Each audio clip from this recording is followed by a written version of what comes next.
Hi, I'm Joey Lott, creator of Peaceful Possibility, and in this video I want to talk to you about the joy of being yourself, of being who you are. Now I remember that I used to search long and hard for who do I want to be. And let me just share a little bit of that with you because it might resonate with you. You might begin to see something in your own life where you can say, yeah, I've been doing that too. When I was a teenager, I used to want to be John Lennon. I loved John Lennon's music and I just thought he was so cool. He was so witty. He had great comebacks for everything. And I thought, gosh, that's what I want to be. So I tried to be like John Lennon by emulating him. I would read everything I could about him. I would study his videos and listen to his music, read his poetry. I would just try to be like him. And then one day I discovered, I'll never be like John Lennon. And it was when I was reading about how his mother's death had had such an impact on his art and on his life. I thought, my mother didn't die. My mother's still alive. She's still alive today. And I thought, well, I'll never be like him because I'll never have had that experience that was so formative and that shaped him so much. And I thought, gosh, that's true of everything. He had so many experiences that I will never have. In fact, we never had a single common experience. Everything about us was different. But even though I had that realization, this didn't actually really click for me for a very, very long time because I continued to search. I gave up on being like John Lennon in many ways, but I would search and try to be like other people. I would try to find these heroes or these role models, and I would say, I want to be like that. So how can I be like that? What do they do? What did they do? How do they live their lives? What do they think like? What do they practice? Who do they hang around? And I would try to do those things in hopes that I could be like those people. Maybe I could be like these enlightened people, these happy people, these free people. I could be like these people who have what I think I want. But finally, the ultimate realization for me was I'm me. Not as I've imagined myself to be, but exactly as I am. And I'll never be anything else. But who I've imagined myself to be is not who I actually am. So let me discover who I actually am. And this is a discovery that is ongoing. It's always, every moment, discovering who am I right now.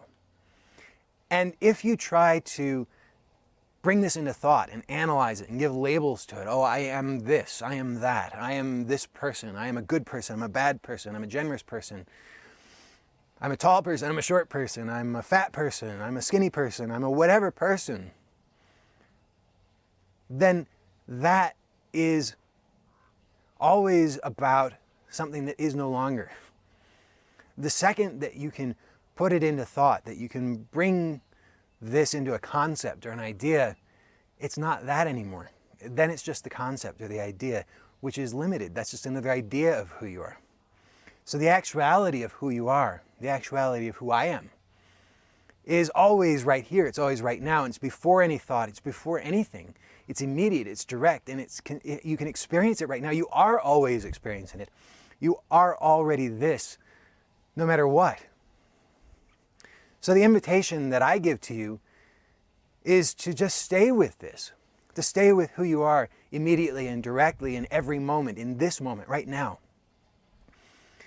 To give no unnecessary attention to all of the ideas of who you are, who you want to be, or who you are not, how you could be better, or worse, or should be, or shouldn't be, or any of the rest of that. Just to stay with what is immediately and directly. What is actually knowable, not in thought, but just immediately knowable because it is who you are. And the reason I invite you to this is because finally this is what I was looking for.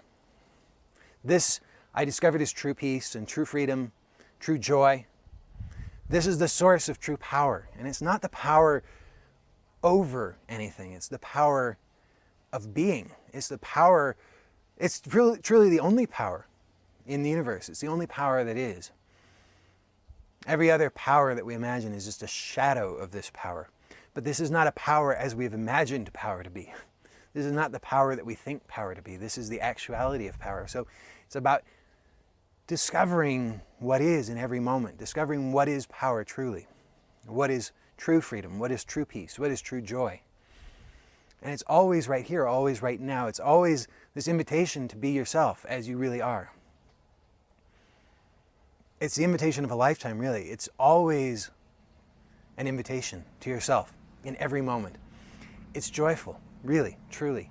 It's really wonderful. And that's why I share this message. That's why I do these videos. That's why I reach out to you to share this with you, because it's so much more wonderful than you could ever have imagined. No matter how grandiose your imagination might be, that the actuality of it is so much greater, so much better, so much freer, so much more powerful than anything you've ever imagined.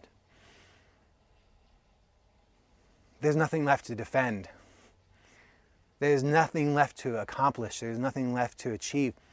All of the accomplishment and the achievement just flows naturally from the source of all that is. And this is already always happening. This is always what has been happening. There's never been anything else happening. Even the thoughts and the imagination that something else is happening is just this. It's always been this.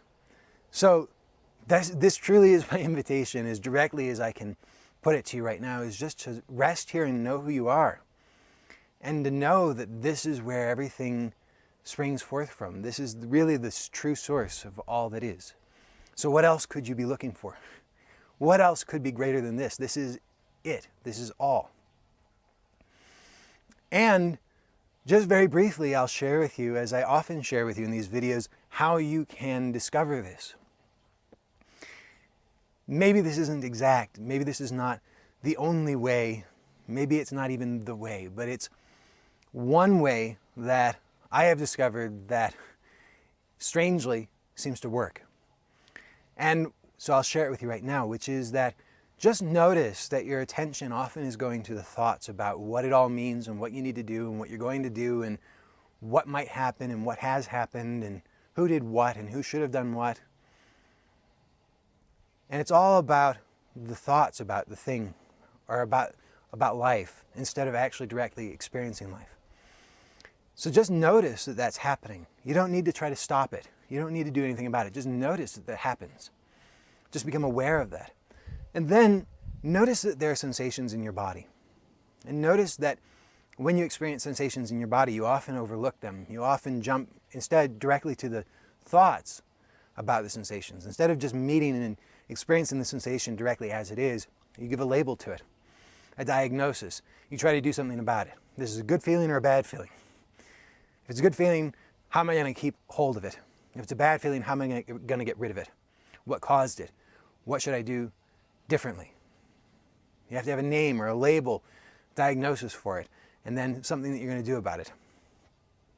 But what happens if you just stay with that actual experience directly before the thought about it, before the diagnosis, before what you're going to do about it? Simply just stay with the direct experience. And the easiest, simplest way that I've discovered to do this is just to simply give your attention to your body and don't try to change anything, but just scan your body over and over and over from head to toe and simply notice what is changing spontaneously without you trying to change it. What is changing? Just notice that it changes on its own.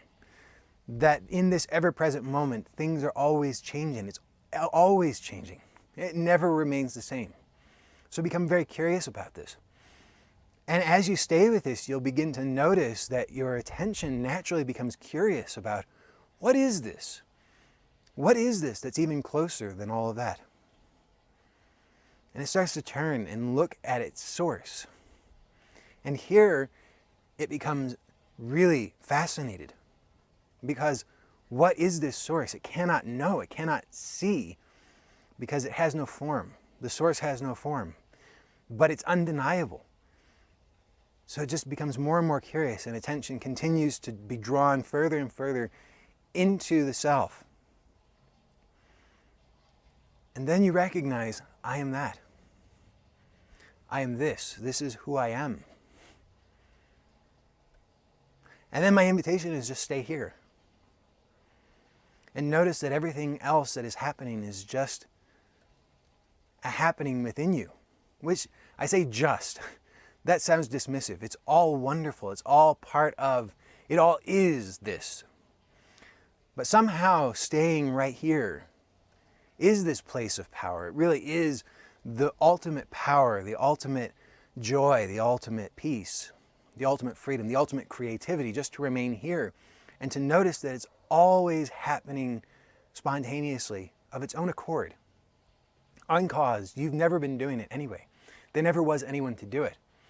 So just stay here and notice that it's always already happening. It's really wonderful.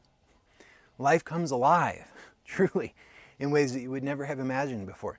So that's the long form. That's my invitation to you. And until next time, know this peace for yourself.